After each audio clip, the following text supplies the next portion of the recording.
Баршаңызға сәлем, сіздер мен Луиза, менің каналыма қош келдіңіздер. Бүгін сіздермен қазіргі таңда хит болып жатқан дамский пальчики тортының рецептісін ұсынамын. Видеоны соңына дейін қарап, менің каналыма тіркелмеген болсаңыздар тіркеліп, лайк, комментарий жазып қалдырып кетіңіздер. Және де видео ұнаса, басқа да достарыңызбен бөлісе отырыңыздар.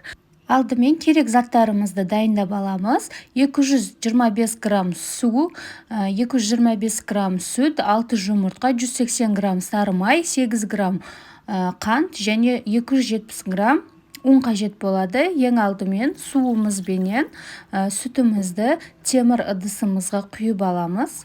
Одан соң бір шымшым тұзымызды қосамыз. Мен осындай қасықтың ұшында ғана тұз қостым. Одан соң 8 грамм қантымызды қосамыз. Сосын сары майымызды қосып, газге немесе плитаға отқа қойып, сары май ерігенше тоқтатпай араластырып тұрамыз. Осындай венчиктің көмегімен немесе ағаш қасықтарыңыз болса, ағаш қасықпенен жақсылап қозғап, майын ерітіп аламыз. Май ерігеннен соң оттың астын баяу қойып, ұнымызды қоса бастаймыз. Барлық ұнды қосып, 2-3 минут жақсылап араластырамыз. Тоқтаусыз араластыру керек. Осылай тоқтаусыз араластырып, қамырымызды құрғатып алуымыз керекпіз. Және де қамырдың кастрюлькаға қамыр жабыса бастағанда оттан алып суытамыз. Енді қамырымызды 40 градусқа дейін суытамыз. Кішкене жылы күйде болу керек. Келесі кезекте енді жұмыртқамызды біреулеп салып, миксерменен араластыратын боламыз. Егер қамырларыңыз ыстық күйде салатын болсаңыздар, жұмыртқа пісіп қалады. Сондықтан қамырды суытып, сосын барып жұмыртқаны біреулеп салып, миксерменен жақсылап араластырып аламыз. Миксерлеп болғаннан соң, енді кондитерский қапшамызды аламыз да, ішіне осындай жұлдызша насадкасын салып, қамырымызды осы пакеттің ішіне саламыз.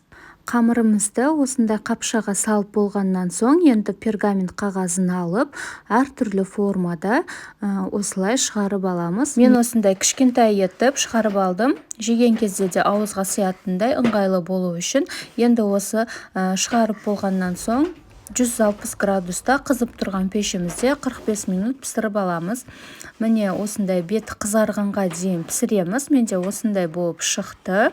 Егер сіз әлі де менің каналыма жазылмаған болсаңыздар, жазылып, лайк, комментарий жазып қалдырып кетіңіздер. Міндетті түрде жауап жазамын. Келесі кезекте енді крем дайындаймыз. Ол үшін 400 грамм 20% қаймақ және 300 грамм сгущенка керек болады. Осы екеуін салып, бірге жақсылап миксерде 2-3 минуттай миксерлейміз. Бұл тортымыздың кремі сұйықтау болып шығады. Сондай сұйықтау болып шыққаны дұрыс. Немесе сіздер басқа да крем қолдансаңыздар болады. Заварной крем немесе басқа крем-чиз, сливкімен жасалынатын кремдерді қолдансаңыздар болады. Дайын болған креміміздің ішіне пісіп шыққан профитролларымыздың бәрін салып, жақсылап араластырып аламыз да, тарелкаларымыздың үстіне. Егер сіздер сатылымға шығаратын болсаңыздар, контейнерлеріңізге жинасаңыздар болады. Менде 2 осындай үлкен тарелкадан 2 шықты.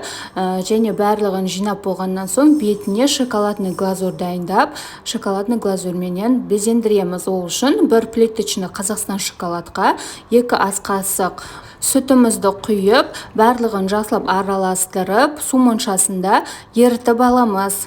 Тортымыздың бетін осындай шоколадный глазурьменен осылай әсемдеп алдым. Сіздер одан басқа жеміс жидектерменен, киви, банан, апельсин, сол сияқты клубникаларменен де әсемдесеңіздер болады. Үстіне жаңғақ фисташка болса, фисташковый жаңғақтарды да қойып шықсаңыздар болады. Мен осы күйінде қалдырдым. Осымен біздің тортымыз дайын. Дәмі өте керемет болып шықты және жұмсақ болып шықты. Міндетті түрде менің рецептіммен дайындап көріңіздер. Каналға тіркелмеген болсаңыздар тіркеліп, лайк басып, комментарий жазып қалдырыңыздар. Сіздермен болған Луиза. Сау болыңыздар. Келесі видеода кездескенше.